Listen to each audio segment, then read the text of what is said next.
Chartemis Prime, Chartemis Prime. Reading comics, toys are hella sick, hella whacking it. Taking bad hits, taking bad shits. Chartemis, subscribe for more things. Natural redhead. Cochino! Hey, what's up, you guys? Chartemis Prime here doing another Transformers figure review on the Transformers Generations 2013 release 30th anniversary triple changer Blitzwing. He's from the same wave as the Voyager class, Sandstorm, and Springer. And I'm very, very stoked that we have these Voyager class triple changers. And this is a big instruction booklet. I'm just going to skip the transformations in this video. I hope you guys don't mind it. Oh man, look at Blitzwing. Big thanks to Mr. Joe Capone for making it possible for me to have this figure along with the other two triple changers. Thanks so much, man. I really, really appreciate it. They are hard to come by. If you cannot find them at retail, I recommend you go to Big Bad Toy Store. Big. Get your big badass toys at bigbadtoystore.com. Click the link in the description below. Blitzwing is my favorite character out of the three, but not my favorite figure out of the three. He's a pain in the ass. There's just a lot of weird little problems going on with the figure. First off, his legs are very wobbly, especially his left leg right here. I mean, he falls over quite easily. The transformation is pretty complex and not too fun. He does have these three interchangeable heads, which is badass, and he has these two weapons here, which I think are very cool. Here's his blaster right here. Not too bad. Nice sculpt. He has these pegs on the side so you can do different things with him and the different transformations and whatnot. He also comes with this very cool sword, and I really like that they gave it two different colors of purple. You have the light purple right here on the blade, and on the handle, the hilt or whatever, it's all darker purple.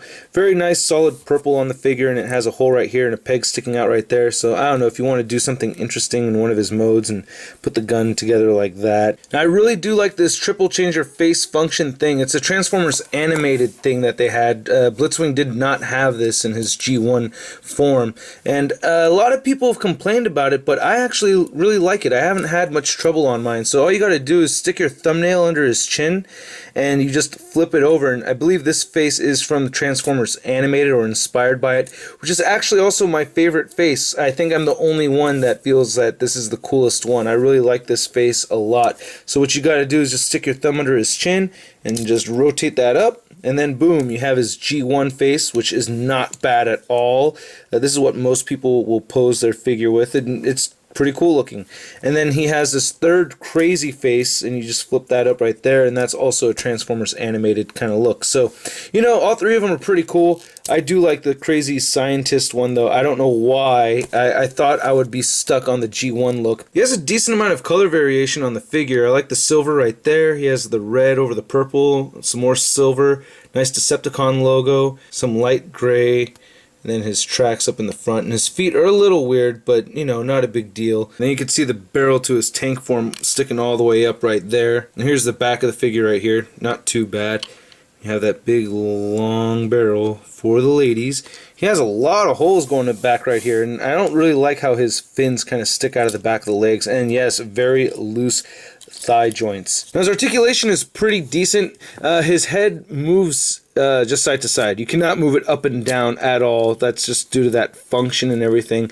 But yeah, the articulation gets really weird right over here on his arms, or his shoulders anyway. Now on this side it's turning, yeah, see, you just get it falling apart right over here. That sucks. If I can get this flap digging into this little groove right there, then try to squeeze that in, that tends to help a little bit, but not by much. And it's got this weird angled kind of look to it, and I don't know, it helps it from falling apart when I move this up and down, but it's still kind of weird. So this whole mechanism right here on his shoulder is pretty damn weak. And then the shoulder joint that moves outward over here, that's pretty damn stiff, so it makes it fall apart even more so. He has a bicep swivel or an elbow swivel right there, single jointed elbow. His wrists do move side to side. He has no waist joint at all whatsoever. His legs do move all the way outward. You can move them forward very far. Damn, that's hella far. He has this upper knee swivel. He has a single jointed knee that bends at a little bit less than 90 degrees. That looks pretty good. And his ankles do have a pivot, so I like that, and they kind of move downward a little due to the transformation, and that helps. And you could rotate them side to side, so that's not too shabby. And he stands, I want to say, somewhere around 7.5 inches tall. to the top of his head, and then up to the barrel over there, it's just under 9 inches. And here he stands next to our deluxe class Astro Train from the Transformers Classics wave, and we also have him compared to the Triple Changer Springer, part of the same wave. And I think it's a pretty damn decent robot mode, definitely my favorite out of his 3 different modes. So let's get this Decepticreep transformed. Will you take us away, Bumblebee? And here he is in his tank mode. Damn, Bumblebee, you are getting very good at this, man. And I have his sword attached to the side right here, which you can also plug into this other side where it's got a peg, and I have the gun attached to the top right there, so that's pretty cool. I always like to see the alternate modes, though, weaponless, you know, just see them as they are. The colors right here are a little different, so the 2 different beiges, you know, I don't really like that too much, and this guy's kind of a bitch to transform, man. Not very fun to transform at all.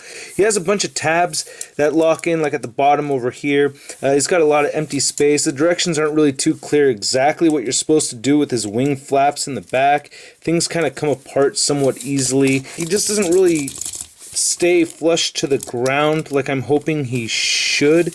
And I have everything tabbed in. He does have his cannon up here, which is pretty cool, and you shift this back and it fires out, and kind of like the Sandstorm figure, it doesn't really shoot too well, but there you go. You kind of pull back, and then when you let it go forward, it shoots out like that. Now you got this empty cannon, and I don't know, the detail right here on the treads are pretty cool. This isn't too bad. I like the gunmetal plastic that they used. I like this side design over here. You have what looks like a machine gun. Got some more detail sculpted over here. I don't like this empty space up here in the front. This is terrible. I really don't like that. You can see all the way through the figure. Look at that. You can see the back of my review station over there. That's kind of weak. I really don't like that. So, but he does have spinning wheels at the very bottom, which I guess if I transformed it better, it would roll better, but I don't know. I just don't really think that the figure is really that great in this mode. Yeah, pretty frustrating mode. Here he is compared to Generations Warpath. Man, it's been a long time since I've transformed this figure. This is a badass figure, by the way. But you can see how much larger Blitzwing is than Warpath over here. Not too bad. Get that same range of motion over here on this guy, so that's pretty cool. You can't move down so much, but you can get this to move up that much. So that is pretty cool. I have to give the figure that. He does have decent motion right there. So enough of this tank mode. Let's take him into my second favorite mode, which is his jet mode. Take us away, Bumblebee. And here he is in his jet mode. Great job, Bumblebee. You did a very good job. Now, the thing is that this transformation is not fun either. There's all the tabs and stuff. It's like on the back over here. It's like you put a tab in, another tab comes out. It's just very irritating. And I don't mind complex transformations. I'm one of those few people that really enjoyed the Revenge of the Fallen transformations. I like them. They're puzzles to me. But this is different, man. This is just irritating. Man, Lucky Joe set me up with these triple changers. Come on, Blitzwing! Come to me, Blitzwing! It's just very irritating, and the most irritating part of it is actually the nose cone. This sucks, man. This really bums me out. So what you're supposed to do in the transformation is you're supposed to tuck his head down, and that just kind of looks funny, by the way, but you're supposed to tuck the head down, and then this little slot right there goes underneath this tab right here, and it's supposed to just, you know, but the thing is the head's not getting caught by anything, so it keeps pushing against it, thus you have this gap, and that's just super irritating for me.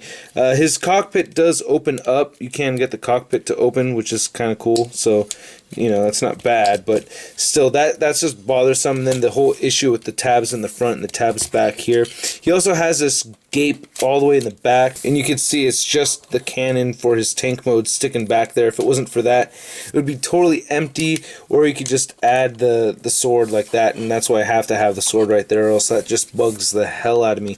Not a big fan of this top section over here. I feel like there's just too much up top over there, so it's kind of irritating. I mean, I have to say I do like this a little bit more than his tank form, but you know, it's still not so great. He does have his landing gear that comes out of the front over here, and he does have sculpted tires. Now the landing gear comes out, but the wheel does not roll at all, just like the Sandstorm in the Springer figures. So the wheels don't roll, but you could pop them out, and there this goes, coming out on me again. Not really fun, I gotta say. But, you know, his robot mode's very cool.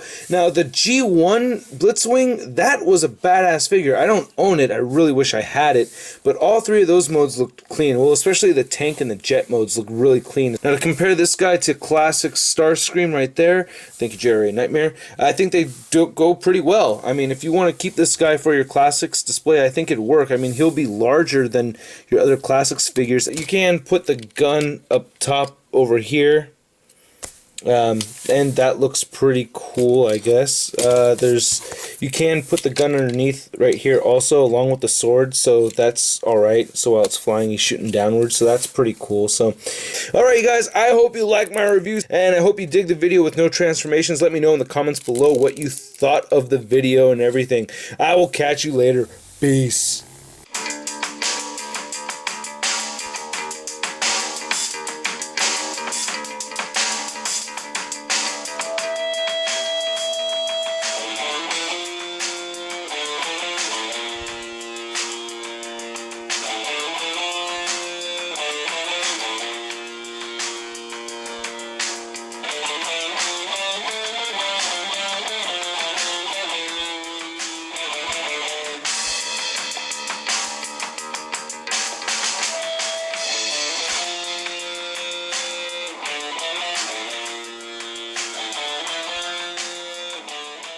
Have you done watching my videos? Where are you going? BKBN.net. Where are you going? BKBN.net. And I'm recording. Man, I'm lucky, Joe. Keep recording.